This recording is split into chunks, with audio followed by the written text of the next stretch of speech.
Welcome to Ink and Magic, a podcast where we read and discuss the writing craft, world building, and romance of paranormal and fantasy novels. If you love books with bite, set in worlds of magic and mayhem, then you're in the right place. My name's Nikisha Shanae. I go by an S. And I'm Leslie. I write as L. Penelope. And welcome to the show. Welcome back, Leslie. Hi, Inez. I am so excited about Are today. you now? What are you excited about, Leslie? Actually, because we have had this conversation. We're talking about Heart of Obsidian, Book 12, Inside Changeling. And we're definitely at the point where I had not read this book before. It had been on my Kindle since 2013 when it came out, but I never read it because it was on 0%. And I'm so glad to be talking about it today. I'm so excited.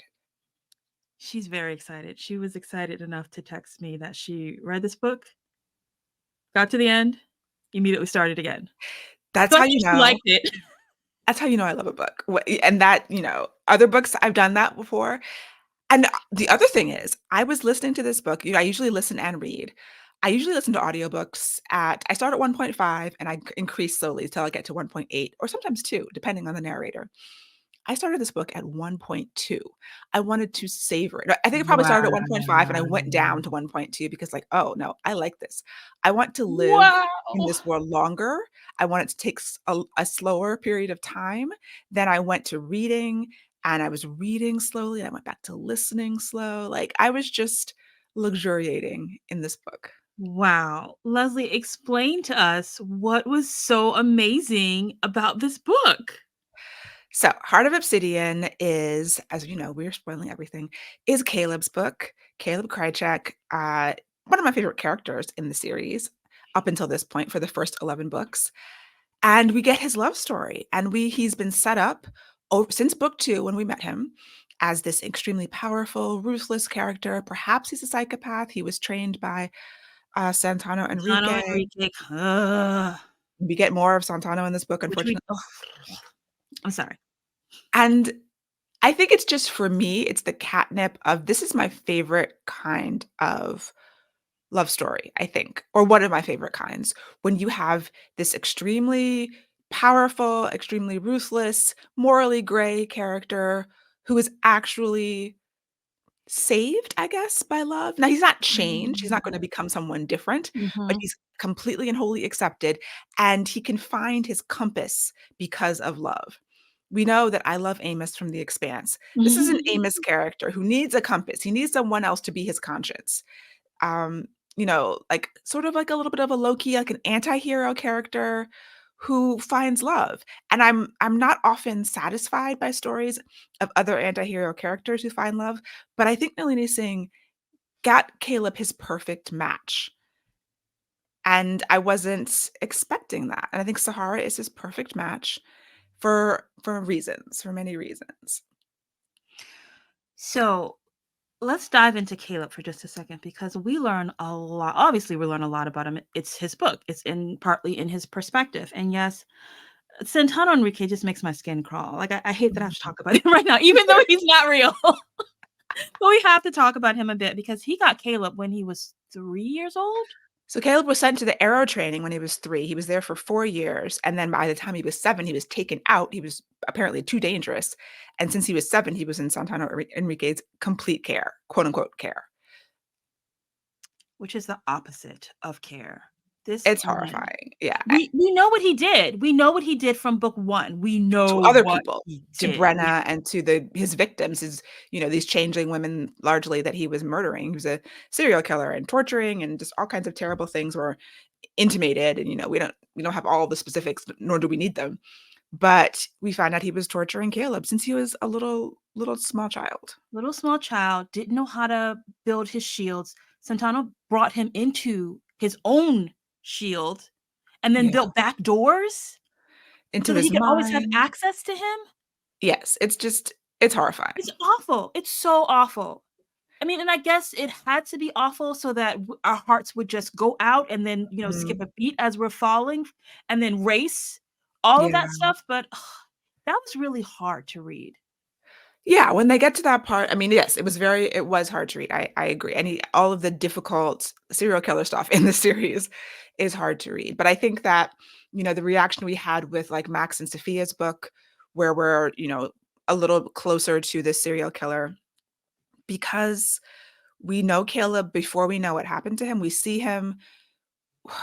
It's hard to describe. Like, I wonder if you could have done this in fewer than 12 books, you know? Oh. Because you have to build up this character to get here. You have to see him and then have all of your suspicions, or at least my suspicions about him. And I feel like I'm not even being clear and No, you rational. are. Go for it, Les. You are. And so we have this character we're told it's competence.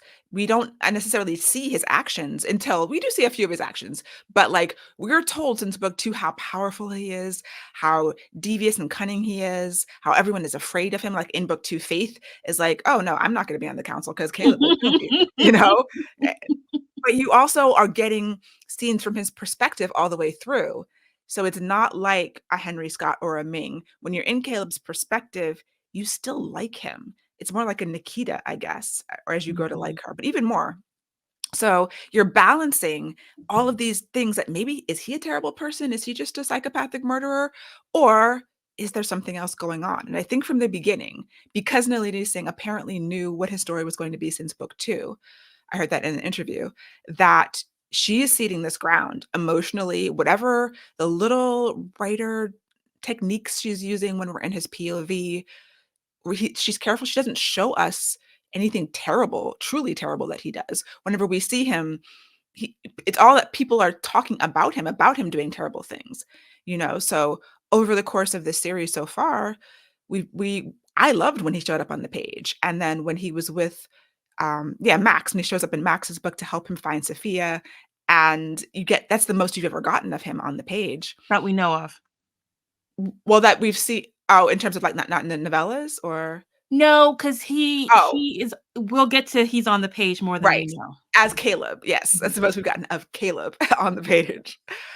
And every time we see him, we just like him more and more. And so we're battling internally as readers this picture that the rest of the people in the world have of him, this fear they have of him, and the picture that we as readers have of him. And there's a tension there, and that's like a delightful tension to have.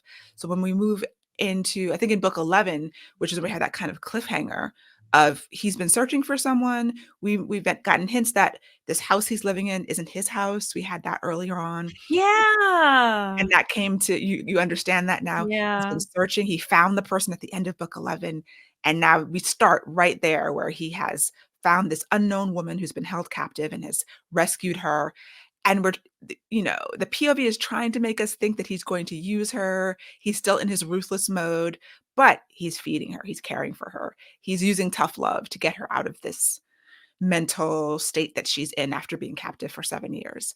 And so even like every time it's reinforcing he's not as bad as people think he is, as he thinks he is. I thought he was bad, though. I thought one of the things he says is that he has no empathy, and he shows He's you that he uh, doesn't have empathy. I don't know that I agree with that. He doesn't believe he has empathy, Mhm. but I think that he obviously, I mean, for Sahara, yes, and even that's the thing. Like, when has he shown that he doesn't have empathy for other people? Here's he said that. I'm answering your question. He said that, and then he said something else that really grabbed me. He said something along the lines of torture is when you make someone hurt for pleasure. He Mm, didn't see that when he was hurting someone as a bargaining tool to get them to give information because he wanted something that they had. He didn't consider that torture. So when I saw that, and then I also saw the empathy thing, I don't think that what we think is empathy is what he thinks is empathy. Just as what we think is torture, I don't think that he thinks is torture, because we haven't even talked about the heroine yet. So this woman comes on the page. He has finally got, I think in the very last book, the last thing we heard was he got her. right. And then she comes on this page. He kidnaps her from her torturers, yes, but he kidnaps her, and then he puts her behind his shields. just like was done to him. So, She had no shields. She would have died. I mean, true, immediately if he hadn't done that. but we didn't know that. So, you didn't watch The Walking Dead, did you? Dang No, it, I can't well, other people I'm sure have watched The Walking Dead I'm because I have sure. these 2 Walking Dead references, and there is, like, late in the series, like, I don't know, season 5 or 6 or something like that. If you had started at season 5 or 6 and you see the hero, Rick, and his crew, who are the air quotes "good guys," they go in and they go into a compound of humans, not zombies, and start indiscriminately killing people. Mhm. Had you walked in, you and saw this happening and not had any of the 5 seasons prior backstory, you would think that these are the bad guys. They're indiscriminately killing human beings in a world of zombies. Mhm. So when I came into this book and I saw all the actions that Caleb was taking, it we didn't Nalini Singh holds the backstory until the very end of this book, which was brilliance. If there was a Romance Landia like walk of fame, she would have her heart. Her instead of a star, she would have a Yeah. heart carved in because I don't understand how she did this. We, w- I wasn't making excuses for Caleb, and I love you, Leslie, but I think that's what you're doing. I wasn't making excuses for him. I wasn't like, well, he had something really bad happen to him because all we see is him doing these air quotes bad things, and we don't learn until later why. I don't feel like I've been making excuses. I would love to hear what other people have to say about this in the comments. I feel like what really did he do that was empathetic? That's not a word, but it was not empathetic. He's going saving people from burning buildings. He's TKing in and out of But did we know that he was doing that for his because she Nalini Singh kept up the question in our mind as well as in the heroine Sahara's mind. I don't think we've even mentioned her name yet. I'm The like, heroine's name is Sahara, but Nalini Singh kept it up in Sahara's mind, in right. the public's mind, is why is he doing this? Did he start that fire? Did he set off that explosion? Why is he doing this? Mhm. And that line of tension stayed for so True. long. I need to make sure Leslie understands that I like Caleb. He's a great hero. However, it was a constant tension, tightrope walking line of who is he really? And I liked that. I agree. I agree that the idea that maybe he is a part of Pure Psi and he's Mhm. setting these fires and causing these explosions, then to go in and help and be seen as helping as a power play was brilliant. And that Sahara has these questions because she can't remember everything. She comes out of this, 7 years of captivity without her memories, and she's getting them back slowly. And she feels like she can trust him, but that's just a feeling that has maybe Stockholm syndrome. She has no idea. Mhm. So that is a great tension. I agree. And it almost kind of almost made me question, like, is he part of Pure Psi? Like, I knew he wasn't, but like that was a good thing for the book to have. However, I maintain on the page, what do we see him ever do that lacks empathy? I mean, the people he quote unquote tortures, and I agree, his torture has no emotional component. He's not getting pleasure out of it because he doesn't believe he feels emotions at all. He is getting information. He is punishing people who have harmed him or people he care about. It's not just like random person on the street, I'm going to kill you because I'm a sociopath. He's never done anything like that. Everything has a reason. Everything is logical and rational. And I guess I, being logical and rational, almost to a fault, appreciate that about a character. Okay. So maybe let's talk about the heroine for just a second. Yes. So Night Star. Sahara Kyriakis Oh, Kyriakis, right. Who's part of the of Night Star the clan. clan Night Star. Correct. Yes. She was kidnapped 7 years ago, and not only has Caleb been searching for her, but so has her family, the Night Star clan. Remember, Faith is a part of the Night Star clan She's with Faith's Andrew. cousin Yeah. So she was kidnapped, at 16 years old. 16. And I Um, went back to book 2 to see that her name was mentioned twice in book it 2. was? Yeah, Faith is like, "My cousin," like, offhand, "My cousin Sahara was kidnapped, we no one knows what happened to her." Her name is in Wow. there twice. Because I was like, because I had seen this interview, and thank you, shout out to Library Addict, who, pointed me towards this Nalini Singh interview where I got to the part where Nalini says, yeah, and Kaleb and Sahara, I knew about them since book 2. And I stopped watching the interview because I was like, okay, I haven't gotten to that book yet. So she, even though she's a pantser, she had this story in mind Mhm. for many years. That's why I know we're not going to go down this rabbit hole, but I have to say I don't believe that there's such really things as pantsers because you have the story in your head. You just don't need to outline it. You just write it. But I digress. Sahara. So we meet her. She is an absolute disheveled mess on purpose, which is something that I didn't 100% understand. And someone on this line read the book 2 times, so she might understand it better than I did. But Sahara, she has built a labyrinth inside of her mind, which I didn't really understand. And at first, I thought that was her power, that she could build these labyrinths. Yeah, the other thing is we don't find out Sahara's power till the end Oh either, my and it's God. built up and built up. But yeah, she was taken at 16, and we have all these hints about her power is extremely powerful, and people can use it to take over the net, and anyone who wants power would want it. So, in order to save herself at that young age, part of her power enabled her to just confuse her mind. So we know that no one can really mind control her because of her power, whatever it is. And when they were trying to force her to use this power, she created a mental labyrinth that would just confuse herself. So it looked like she had been rehabilitated, basically. It looked like she was just a scrambled mess and she was very damaged, but she did it to herself and she created a key so that when she felt safe again, she could unlock it. So it manifested in she would kind of disassociate. When things got too tough, she would go someplace else because she had also been horribly physically tortured. They were breaking bones and just doing all kinds of awful things to her to force her to do what they wanted her to do and use her power. And so this protected her. This was like, you can't force me to do anything because I am not actually even here. To the point where when she gets out, when Kaleb saves her, she has moments where she's trying to think, but she can't get hold of her thoughts and she's losing time. And until she realizes that there's a key and she can unlock this. So it was just a protective mechanism to get sort of lost in her own Mm. thoughts, to take her away from whatever was happening to her on the outside. Thank you, because I was lost. Thank you for providing the key, explaining that.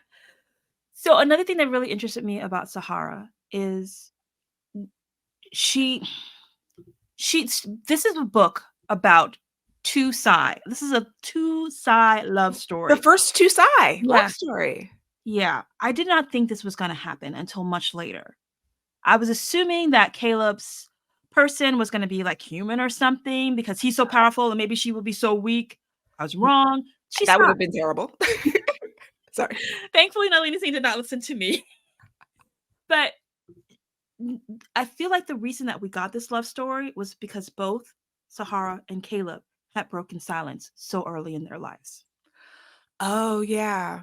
I mean, I was saying, I think before we started recording that when you have a character as powerful as Kaleb, who is literally the most powerful Psy or person on Earth, he could destroy the Earth from the inside out if he chose Mhm, to, or if he lost control. I thought Sierra, Sienna, mhm. Sienna was powerful because they were in the Sierra Mountains, and that was confusing me. But Caleb's the most powerful. So I think that in other series where you have this very powerful character who get a love story, I've been disappointed because if it is like a mundane person, it's like, well, how are they going to match? Oh, well, they just need someone to take care of. This works so well because she's actually in on her own way as powerful or more powerful than him. She has the ability to kill him if she so chooses. And I think I like equals. I like people who are matching each other. And especially when they're overpowered, you need someone to balance you a little bit. If it's just some regular person, like how is that going to work out? I think it's another reason why this story just worked so well for my brain. So another thing with Sahara, initially she is like crab walking away from Caleb, like scrambling away from him. But then she starts to talk in her mind that her body is aching for touch. She's so starved for touch. That's not a sigh thought. And she Right. keeps having that thought. And then when she gets close to him, she just wants to lean into him. She just wants to rest her head on him. Why? Cuddling. And this is her kidnapper. Now she has been kidnapped and tortured for 7 years. And this is her latest kidnapper because she wasn't kidnapped once, but twice. And so this is the third time. I mean, I don't ever think of him as a kidnapper. He rescued her. He Not in her literally mind. no, well, she doesn't know yet, Yeah. but I don't know. I just never thought of it as a kidnapping. I felt like it was very obviously a rescue. Now, she wasn't, when she was in the labyrinth and confused and had no Mhm. memories, she wasn't sure what was happening. Yep. But he's giving her hot chocolate and he's feeding her and she's got nice clothes and Egyptian cotton sheets. But she still thinks when we're in her perspective, she's smart. She's really smart. And she's Yes. like, is he this is a technique that they've tried on that my previous kidnappers have tried on me before. They've put attractive young men um as my guards with hopes that as a young woman I would fall for them and start to trust them and become vulnerable. And she was basically like, is this happening? And she never fell for that. Never fell for it with any of those other ones. And when she's with Caleb, she starts to wonder again, why are you feeding me? Why are you offering me clothes? I know I'm trapped. I know I can't leave, but you're not locking any doors. There's no surveillance. Like she starts to smash mirrors, and because she's looking for surveillance, she's used to being under constant watch. And he explains, you're not under watch. It's like you can't leave. You can go anywhere in this house you want to. You can't leave. You have to eat. You have to get stronger. Hmm. And it's confusing her because she's been in captivity. This is captivity. He tells her, "You are mine." We don't have the context yet, but he tells her, "You are mine." I, She I, ain't leaving. I think I'm just responding to her reaction to that because she never reacts. Or there's a couple of times when she actually is afraid of him, but from the when we get to her perspective, so we see her smashing the mirrors in Caleb's perspective, and then he figures out she doesn't want to be watched. He takes care of that. Then we get to her perspective, and she very quickly she has these feelings that are coming out of lack of memory that she wants to cuddle with Caleb, and she knows that he's trying to manipulate her. Like she recognizes certain things, but her emotions are not terror and like this man is trying to attack me. um there's a level of safety that she has from the beginning that she does question and she tries to get more information about. I just didn't feel like she was in that place where, oh my gosh, I've been kidnapped again and I must get free. Because she says pretty quickly, I don't really want to go anywhere right now. I need to heal. This is a good place for me to heal. Regardless of his motives, I know he's trying something, but I very quickly she finds this key and she realizes the only way she has the key is because she feels safe. See, we're in Caleb's perspective as well, and Caleb goes cat and wolf. Caleb goes, "She's mine.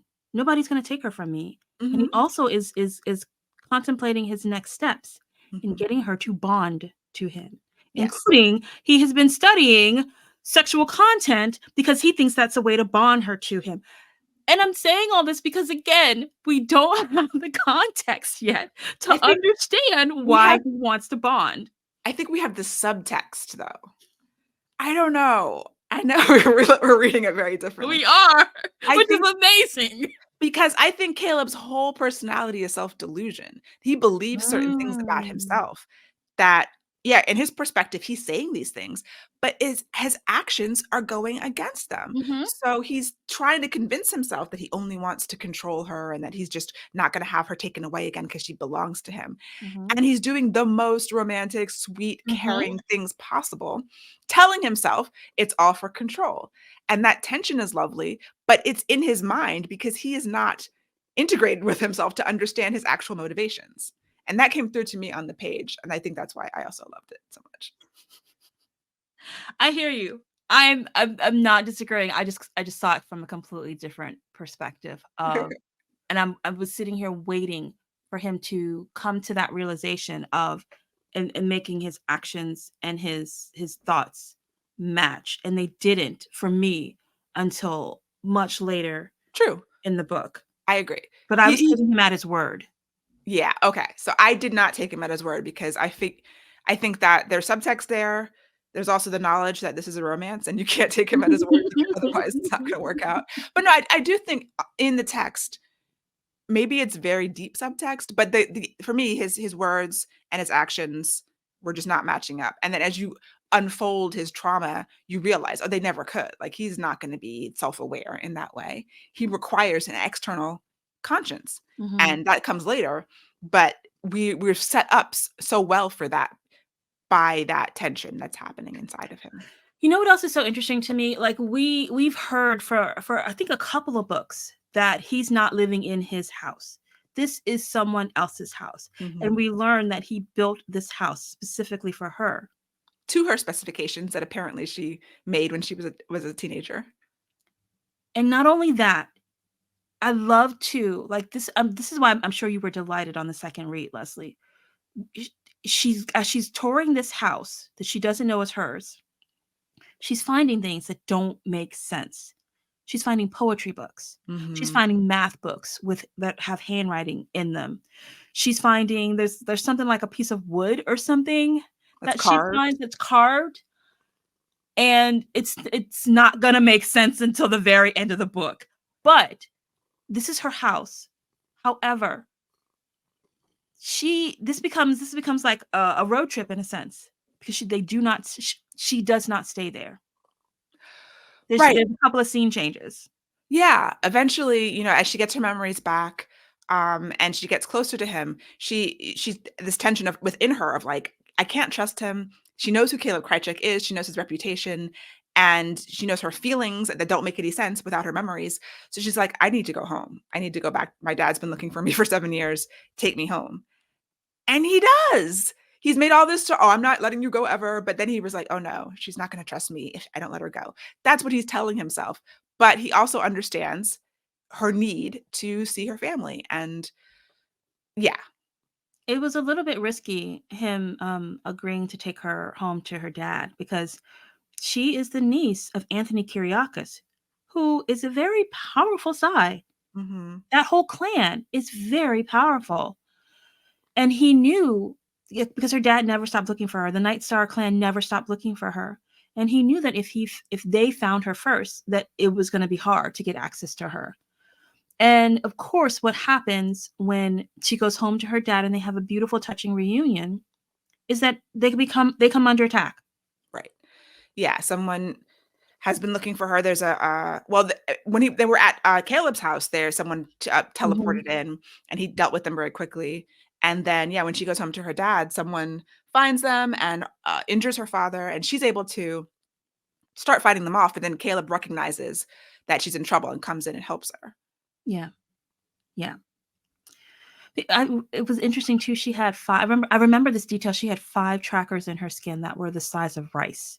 Yes, And and he he has to finds them pull and them gets out. them out. And also before she leaves, I mean, she remembers she's been carrying around this charm bracelet Mhm. in captivity, hiding it, tying it in her knots in her clothes. She brought it with her, and the memory comes back that every charm on this bracelet he gave her when she was a teenager. So she knows they know each other. She knows this feeling of familiarity is coming from somewhere, even though she can't remember it yet. And then he gives every year on her birthday, he's giving her charms, and she's like, I want the rest of my charms. And it's all of these, and so you're seeing what Kaleb has been doing Mhm. and how he was as a younger person, and it's really conflicting with this what you've been told about him. Mhm. That tension continues, and Yeah. I love it. I think she likes it. So, but she has to leave her dad's, and because her dad gets very severely injured, and he has to. Her dad, who is an MSI, has to go into the hospital, and Anthony's like, "You need to come. You need to leave here. You need to come home with me." And of course, Kay was like, "Hell no." And they come to a compromise. Okay, go stay with Faith. Yeah, well, Anthony's like, the cats will take care of her. Mhm. Take her to the cats, Take her to and the cats. right, and it's just it proves like everything's been building. Anthony, counselor of the Psy, has a good relationship with the changelings now. Mhm. And Kaleb has a decent relationship with Anthony and Mhm. Nikita. Mhm. So, and Caleb's like, okay, well, the cats can protect you, but also I can teleport to you at any moment At if any moment, if in needed. time, any place, anywhere, and the cats and Lucas knows that. Right. Lucas is not on the page, but he's briefly Barely. on the page, but he knows that there's not much that they can do, excuse me, to stop Caleb from coming around, but they see that he has no, ill will I towards them. think so. I mean, I think they feel like she's separated from anyone who's vulnerable. And Sahara insists on that too. Like she is starting to trust Kaleb, but she knows that she's okay with him, but she's not sure about anybody else other than her being okay around Caleb. So she makes that stipulation too. Mm-hmm. And she goes and she gets reunites with Faith, and Faith, they weren't close because they were both supposed to be silent, but Faith has a suspicion about her power, and Faith is going to protect her also. Uh, So an interesting detail was that they wanted, when they were younger, they wanted Sahara and Faith together because they thought Sahara would socialize Faith. mhm. Because Faith, like many F-Psi, was nonverbal for the first few years of her life. And Sahara was very communicative and very talkative. And Sahara, silence never stuck. She was never silent. She always pretended and tried to be, but I think they say because of whatever her power is that no one's ever seen before, she just could never be silent. And that was important. I think that's important to her connection with Caleb and just as a character. If you had had two silent Psi in a romance and they had to both break silence, that would have been tedious. So it was good that it was this way. So we do get we get a little piece of the puzzle, labyrinth puzzle, about what Faith's power is, and we are Sahara. told what whenever Faith gets mentioned, everybody becomes Faith to me.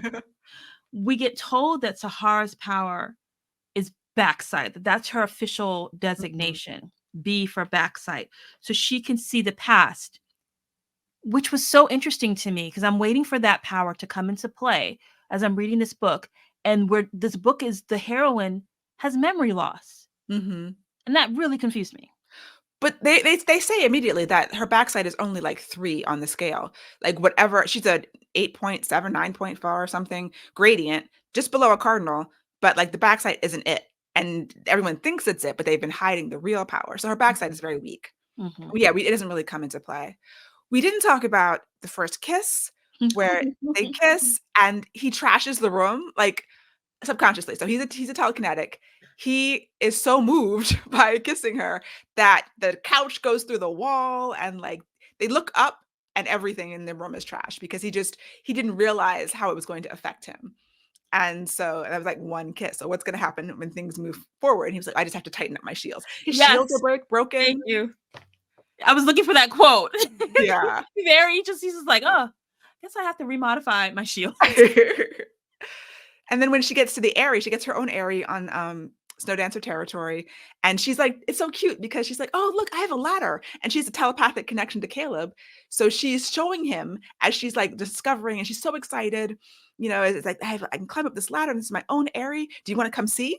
And he teleports in and comes to see it with her. You know what scene that completely imprinted on me and I've never forgotten? And sometimes I get you and Tracy. Leslie and I were college roommates, and we had a third roommate, Tracy. Sometimes I get you and Tracy confused in my memories. Did you and I watch Ally McBeal? I definitely watched it. So yeah, Okay. probably. Do you remember Ally and Billy and how they Yeah. were so in love? The dark haired guy who worked in the firm, and he was married, but they were like Oh, true loves. Remember? Okay, yeah, exactly. And how when they were together when they were younger, they would keep an open phone line between them. You yeah. remember?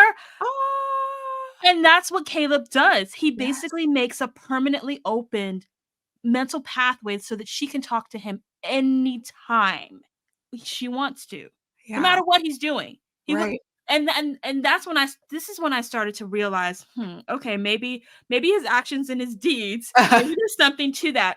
When Nalini Singh makes a point that whenever she is like Caleb knocking on the pathway, he stops whatever he's doing. He cancels every meeting. He stops what he's doing. He's there in a flash. Like she is the priority. She is Mhm, number one. And there's maybe a far second is his business interests and everything else. mhm. And okay, there's some quotes that we've missed also that I highlighted because uh they okay, he says, if she demanded vengeance, he'd turn the world blood red. Mhm, And I'd line the streets with bodies before I'd ever hurt you.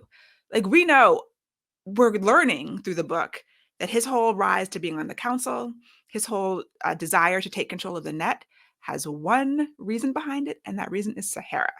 He's doing all of this to find her, to get her, and whatever she wants to do, if she wants to destroy the entire world because she's mad about what happened to her, then mhm. it's done. Yeah. That is the biggest catnip I have, I think, as a reader. Mhm.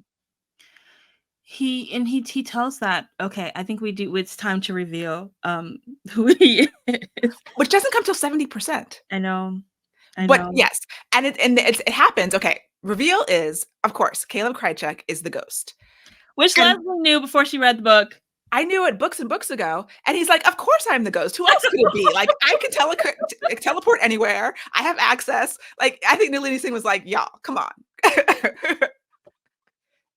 My only other option when I was thinking about this was Vasek, because it had to be, we knew at some point it had to be a teleporter, and he's the only one else we Yeah. know. But because I was like, is it Caleb? Is that too obvious? I mean, not obvious, but like it wasn't obvious as you're reading through it in 2011 or whatever. But I definitely had strong suspicions. So I can't remember exactly when this happened, but I guess it had to be 70% or somewhere. Hmm. But or were we no, we were still getting, I don't remember. I just remember Caleb slash the ghost saying to Judd that because Judd was worried that Judd was trying to understand, like, why do you want to take over the net? Because that's Caleb's goal right now, is to take Right. over the net. The council is, for all intents and purposes, dissolved, Yeah. done. It hasn't been officially announced, but it's done. Everybody kind of knows it. And the arrows are like, they're kind of rudderless. They're like, they really have no true leader. No, Caleb is their leader. He's commanding them. They've accepted him as a commander. They're still feeling him out, They're still but filling him out. they do whatever he says. I mean, They Aiden do. is They perfectly do. happy. I remember. I'm gonna come back. I'm circling back around Yeah. to my point. I remember Aiden. I'm pretty sure this was Aiden and not Vasek, where we were in their perspective, and they were talking about how they were the perfect general. They just needed a leader, and they were still trying to work out, is this going that Caleb would be a great leader. No, that was the pure Psy guy. It That was was. Vasquez. Yes. There was a chapter from Vasquez's That's perspective. why I get them confused. Vasquez and Vasek. Okay. Oh, yeah, yeah, and that's when I thought they were going that I thought he was going to reach out to Caleb as a to be their Oh. leader, and then he starts blowing up buildings, and they kind of lose that thread because he never does, but that was definitely Vasquez. Okay, my bad, my bad. So I put that aside. So I back to my original point where Caleb is in the church that he, Mhm. Judd, and the pastor always meet Xavier. in. And Judd is basically questioning, like, are you gonna destroy the net? And Caleb is like, well, that was originally his plan, but now he has a reason to keep it, because Sahara needs the net. So he's Yes. gonna keep it and he's gonna fix it. Yeah, and he was like, "The person, who I was gonna destroy it for doesn't wanna destroy it, so I'm not gonna do it anymore." It was so great. Yeah. Um So they go to the Airy. They have the first sex scene when they're at the Airy, and she still can't really touch him because he might destroy everything, which I think is hilarious. But once again, they're both side. They don't really know what they're doing. So of course Caleb has studied. They're both virgins. They're Yeah. both virgins, and there's a part where they're sharing porn. Yes. And he's like, "Yes, because she's like, 'How did you know how to do that so well?' And she's about to get mad. She's like, 'Did you practice on someone else?' And he's like, "The same way I know everything else, I research." And then she kinda calms down, and she wants to see the research. And he's like, "Yeah, humans and changelings have lots of porn." So it's like, it's very easily accessible. And I love an imperfect sex scene. And it was imperfect. I love it. So he's trying to be calm and cool and collective and gentle, and he just loses it. And he just takes her. And I love that. Like, Judd, I do love you, boo. But it was so perfect with Judd. And I Mm. remember I was a little upset. I was Yes, like, that was I really do. perfect. Like, who's gonna get it that perfect on their first time? And this was messy. And I was like, this is And I think he, awesome. like, made an earthquake or something, right? Is that when there's craters in the ground now because he still can't quite control himself Which on the is second scene. fine. It's fine. But now I know that because he used his just like Judd, he used his telekinesis a lot with sex. Mm. And I was like, I need to come up with a character who is a telekinetic, and I'm just gonna have fun with the sex scenes. Because yeah, he has an extra hand when using his telekinesis. Mhm. He's able to, yeah, it Be just, lots of places at the yeah, same at time. one time, yeah. Good job, Nalini Singh. That is a fantasy for the ages. Right? This works on so many levels. It does. I have a request though that I hope she does, which may sound weird. Okay. I was getting vibes in this book with two other characters. I was kind of getting Ooh. vibes in a couple of other books too with them. Ooh. Anthony Kyriakis and Nikita Duncan. Yes. Yes. I got the vibes. Yes! I Find me a want book or a novella or a short story, right? Does please. this happen? Don't spoil, don't spoil. I don't know. I want to know if it happens. Yeah, I didn't look ahead. I did not look ahead because I was like, I would love to be pleasantly surprised, even if it's one of those like how they did Like a how they secondary love story. yeah secondary love story. Laura Like and Walker. yeah, that's exactly what I was thinking about. I'd be so happy. Just I felt the putting it out vibes. The there. vibes are there. There's some sexual tension There's happening between. something going on. I love it. Another thing that's going on is that we started to get hints of the disease that's happening. We first saw it with Shine. What was that place in Alaska? Sunshine. Sunshine. That's why I was getting messed up because there's sunshine and the And there's shine's not making shine, sense. right? So this disease is growing, Mm-hmm. and Caleb sees it. The Dark Mind sees it. It took out a whole section of the net. Mm-hmm. Unfortunately, it was in Alaska, so nobody was injured. But yeah, it's on its own. So it's like he has to control the net because you can't just leave it. Silence has to fall because it's causing the net to Silence break is down. Like, causing it. yeah. Silence is basically making these. Here comes my second Walking Dead reference. Silence is making the Psy zombies, mindless zombies that would almost not really eat human flesh, but they're Oh, I see losing what their you mean. minds. Yeah, yeah, like what happened at Sunshine, like 150 people lost their minds and killed each other. I never Mhm. thought of it as zombies, but that's an interesting way to Yeah, think about it. Yeah. because the Psy lead with their minds, Mhm. and they get their minds taken away from them. Right, right. Wow. Yeah. So now we're gonna move into the zombie slayer part of the Psy changeling world.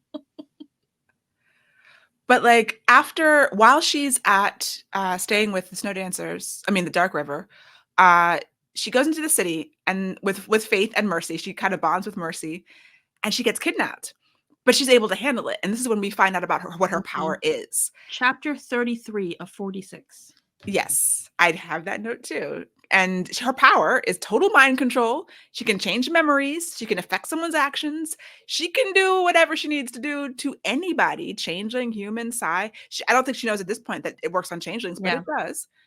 She is incredibly powerful. Mhm. This is why she is a good match for Caleb. She's promised never to use her power on him as a Mhm. child because she hates it. And she has a very strong conscience, which is important for a character like that. Mhm. I'm wondering if Nalini Singh will ever give us a character like this who does not have a conscience, like an extremely overpowered character who's actually Mm. evil. That would be interesting. Because so far we have Sienna and Caleb and Sahara who are, Caleb, yeah, but who are mostly doing good things or for good reasons. But yeah, so Sahara is able to handle her kidnapper. I love when she mentally calls Caleb. She's like, "What do you need?" She's like, "I need for you to not kill someone." And he shows up and he's like, "Why shouldn't I kill this person?" That was like my favorite thing. What do you need? I need for you to not kill someone. He's like, "That's not what I do. That's not why you call me, boo. You call me when you want me to kill someone." I think we can go back a bit, because we're at surprisingly, this is where we are in the book, and we're finally going back. We're finally getting the Mhm. backstory. We got no backstory. We get No backstory. little snippets, like a scene here, her walking through Teeny the woods, tiny teeny shading, tiny. Yeah. but it worked, and this is where my brain is like, how did you do this?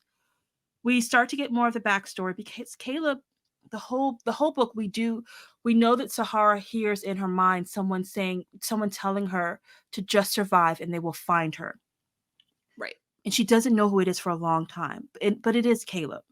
But Caleb believes that he under Santano Enrique's charge, he cut and hurt Sahara. He Mhm. sees this in his mind that he did this, that he hurt her, that she was bloody and bruised and begging him to stop.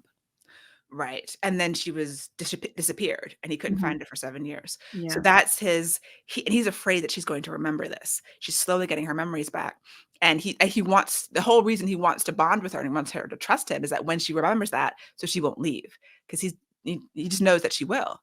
And so, yeah, we finally get all of the story. We get them meeting when she was 7 and he was 13, Mhm. and her caring about him. We've Can we already pause for that for just a second? Because Mhm. that for me, you know how I like my order and I like my process. That was the fun and games. That was the real fun and games of this book, all the way near the end. That's interesting. Because I think mean, about we it. got 2 fun and games. We We got the did. fun and games where it's supposed to be, but yeah, then we Mhm, got the actual why they care so deeply about each other, mhm. right? Because, he w so at when they're younger, Santana Enrique is coming because he needs F-side business, Mhm. and, Anthony Kiriakis is like, "Okay, well, come on, let's talk, but the kids need to go. Sahara, take this kid and y'all go and show him the Play. grounds." Go play. Right, "Go play." The Thai version of go play. Go play. And Sahara, who is chatty, she's talkative, she's chatty, um, and she's also very observant, and she Mhm. sees that as she's walking and she's younger than him, but he's struggling to keep up.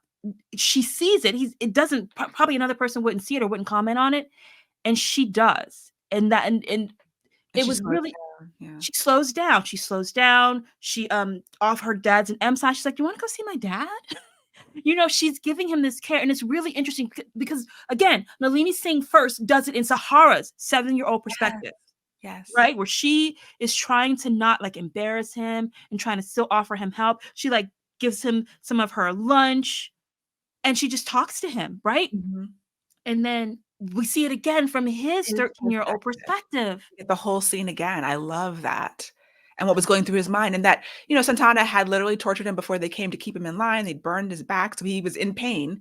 And apparently Sahara was the only person ever to ever recognize that he was in pain and to care about him and to do anything to be nice to him at all. Mhm. Like, And it basically imprinted on him. and he keeps coming back. He finds a way to sneak out and he comes back over and over again for years. And that is how their relationship builds. You didn't see the time traveler's wife? I saw the movie, but not the TV show. TV Or show really good. The movie is great. The TV show is phenomenal. But it gave me those kind of vibes of he keeps coming back. He keeps sneaking back. I mean, it's the same timeline. We're getting it out of order, but it's the same timeline and he keeps coming back, Mhm. keeps sneaking back into her life. Yeah, and I mean, I love that so much. Mm, And then you see him give him the charms, and they have to, they both have to be very careful because she's not silent, and he's trying to help her be more silent. He helps her with her math. There is mhm, this age gap, but because they're both so innocent, and I guess, there was something that she was a very mature 16-year-old, which is kind of creepy to me. But like, it's not creepy because you see how it started and you see how deep in the hole Caleb was, and you imagine what was going on his entire childhood. mhm. So it's his only lifeline to any sort of humanity and care. And for her, I mean, she just loves him. I mean, he has her secrets. She can be herself with him, and she can't be Mhm. herself anywhere else. Yeah, guys, we probably should have trigger warned you at the beginning, but this is also near around the time. I mean, we're getting stuff all throughout, but what we know, if you read book one and book two, no, book one and book three, which was Brennan's book three? I think it was 4 or 5. One of those. If you if Honest book. you if you read Sasha's book and Brenna's book, you know what Santano Enrique did. Yeah. He did the same thing to both of these, our hero and our heroine. So that's your trigger warning right now. Ugh, I don't want his name mentioned again. Maybe we're past him now. Like, once we But got past Caleb's foot. here's the problem. Caleb basically does a DNA test. Well, Santana Rico, one of his torture devices is to tell him that I'm your real father. Luke, I am your father. Yeah. And he actually is. He did something, and he was doing an experiment to see if he could create a double cardinal, which Caleb is. He's a cardinal telepath and telekinetic, very rare. He wanted to create a superpowered person, a psi, and then control them. So, I mean, the levels of depravity of Santana Enrique just have no end. And so Caleb then feels like he is just a bad seed. Yeah. His genetics are bad. He's going to Mhm. be like his birth father. And he doesn't think there's a lot of hope for him. No. Plus, because even though things were done to Caleb, Santano Enrique makes him sit and watch everything that he is doing to other people. Even when he gets old enough to no longer be under Santano Enrique's like care, Kaleb said he would still He left this a man back door in his mind left somehow. the back door in his mind. This man, Kaleb, is grown, a billionaire, and Santana Enrique will still like teleport his kills to Kaleb. Or telepath, yeah. Yeah. Yeah, no, it's terrible.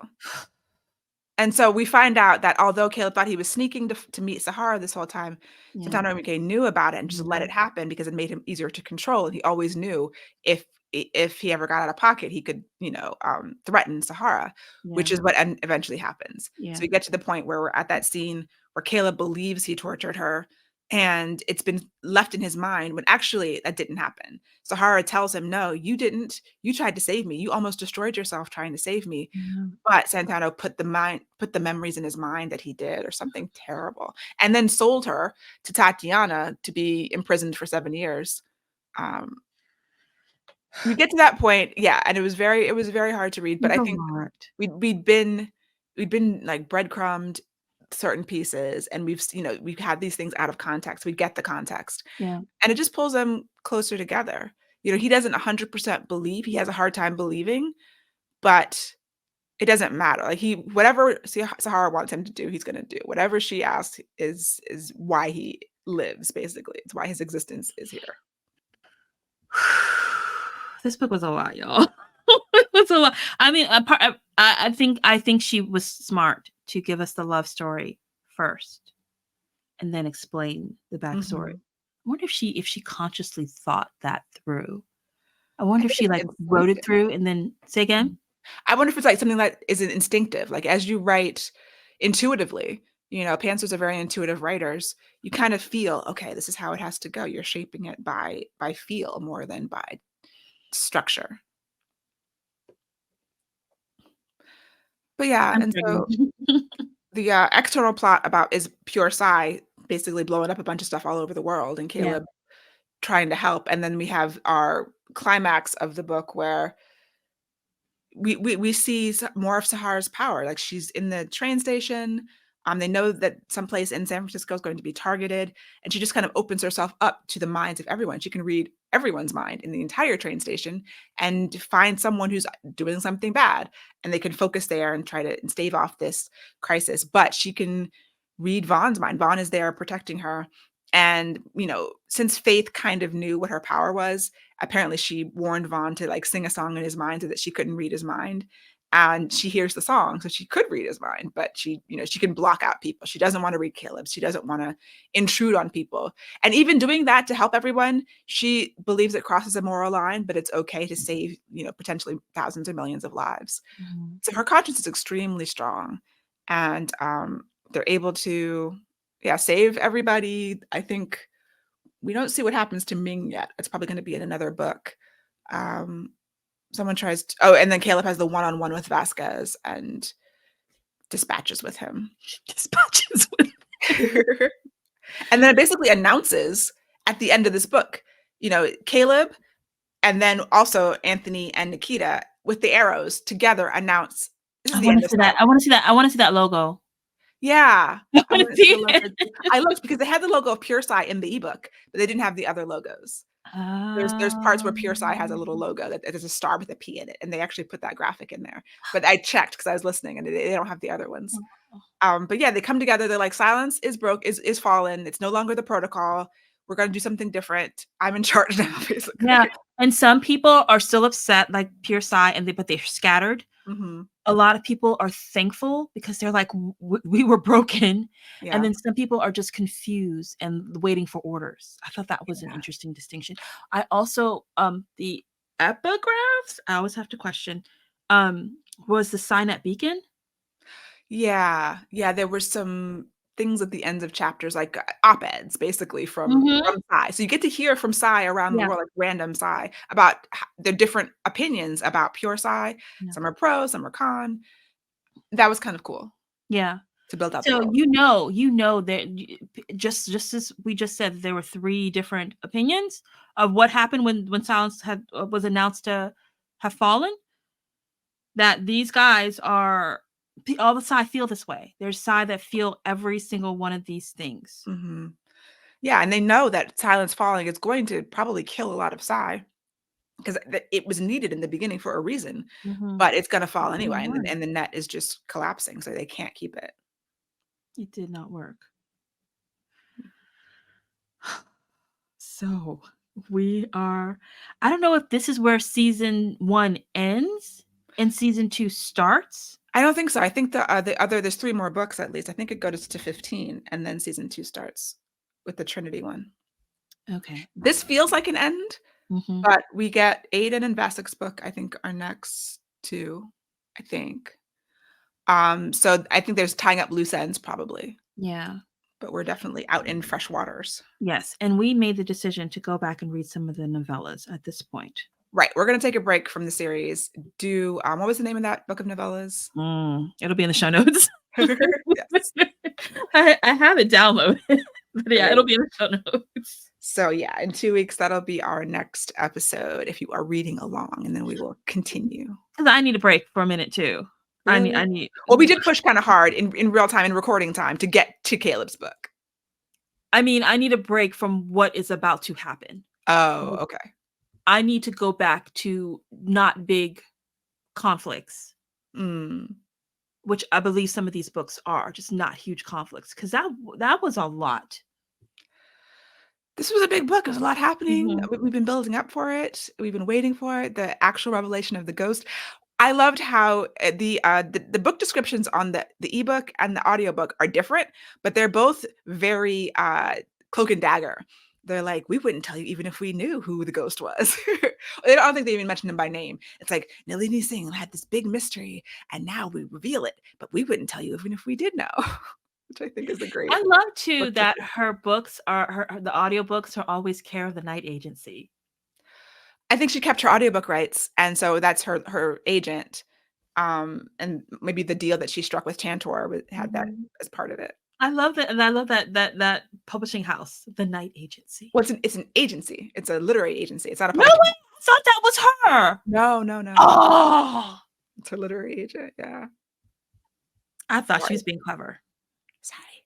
Sorry to burst your bubble. You burst my bubble, Leslie Penelope. Was it good for you? It was amazing. This is like literally one of my favorite books ever at this point. I adore it so much. It's so funny that it took you 10 years to read I know. this I'm book, so mad I didn't read it before. I don't know why. and then you read it twice. Twice in I a row to love make up for a little bit of lost time. I love that. I can see myself going back because I read Slave to Sensation many times, and I do Faith's book. I would go back to Judd's book. I would even go back to Max and Sophia's book because even in the moment it was hard, but looking back on it, I do really love their story. And then I would come back to this book. Mm. Yeah. You And skip over Hawk's book? I would probably skip over Hawks. Okay. Okay. Nothing, no, like no more, nothing against it, but like that relationship, like, the relationships that I love, and the second Mhm. time I read this through, I skimmed over like all of the stuff that wasn't Caleb and Scott. All of the saving from fires and explosions. I just kind of skimmed past that, just wanting to get back to the core. So Yeah. sometimes I'm reading for the relationship and for that comfort. Talking about comfort reads. Something about this relationship was very comforting, and it's just one of the ones that I want to go back to again in the future. Would you consider this a dark romance? I would. And it's like the cream of the crop dark romances. Like this is a dark romance that's palatable. And I wonder if it was a standalone, if we had in this book built up Mm. Caleb's badness and then tore it down, would it still work? This worked so well for me because of the buildup, because I liked this character, because I already trusted this Yeah. character. So much of dark romance is like, I don't know who this is. They're starting out bad and mean. Mm. He was never mean to Sahara, even with the tough love. Yeah. There was no meanness. He's never torturing her. So I think I have a lot of barriers or boundaries on my dark romances. I was reading something yesterday, and I don't know what it was, about Wuthering Heights, and I was like, "Oh, if Wuthering Heights were a romance, it would be a dark romance." And I think Heathcliff is a similar dark figure that, if you were to retell that as a romance, there's a lot of fodder there. There's similarities there in terms of the obsession. He saves her, or she saves him. She's his only friend. He would do anything for her, you know? Like there's those elements in here. But yeah, if you can take away the meanness, and I don't, bully, I can't imagine really being a bully fan or becoming a bully fan. But this is definitely a dark romance. Yeah, I would agree. So that was Heart of Obsidian. What are you going to be reading next, or what have you read that can be your palate cleanser? I don't need a palate cleanser. I don't know. I don't know what I'm going to do next now You're that I'm in a done with book this. hole. What? You're in a book hole. I'm in a book hole. Yeah. Like this really, I need some time just to incorporate this into the fabric of my being a little bit more. And then I'm going to figure out what to read. It has to be something not romance at all. I have to be completely a different genre. I think Oh, I have to go wow. into a thriller or a mystery at this point because Wow. I'm going to need some space. Just the space from like nothing is, unless it's another author who I know is going to give me an amazing experience. And all the books I'm like, I have to review all the things that I haven't, that are unread on my Kindle because there's so much. Maybe a reread. Maybe a reread of something else is what I have to do. Yeah. That's what I'm doing. I am rereading What I Did for a Duke, which is Who's from that? Julianne Long and her Pennyroyal Green Right. series, the historical, about these two warring families, the Redmonds and the Everseas. And I started accidentally with book 5, which is What I Did for a Duke. And it was so good. But it was book 5 in a series. So you're going back to the beginning? No. Oh, you're going to start book 5 again. I'm just rereading What I Did for a Duke, which is it's one of those heroes who is supposed to be unlikable because everybody is scared of him. He's Caleb, but in the historical times, everybody is afraid of him. He is ruthless, but nobody really knows the full story. And he sets out to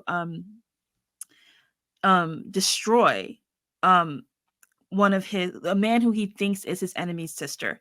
He kind of is. So Colin Everseen is the brother of the heroine, and the book starts off in his perspective, and Colin he knows this woman is engaged, but still he decides it's worth it to climb up to her bedroom and have a little fun time with her before she starts her nuptials. Unfortunately, her fiance is hiding in the shadows. And as Colin takes off his clothes and puts his boots in his clothes by the window, he slides into bed with the woman. They both hear the click of a gun. Ooh. And it's the hero of this book, Moncrief, and he's hilarious. He's in the process of being cuckolded, and he's just cracking jokes. These just zingers of jokes like, "Oh, how y'all doing?"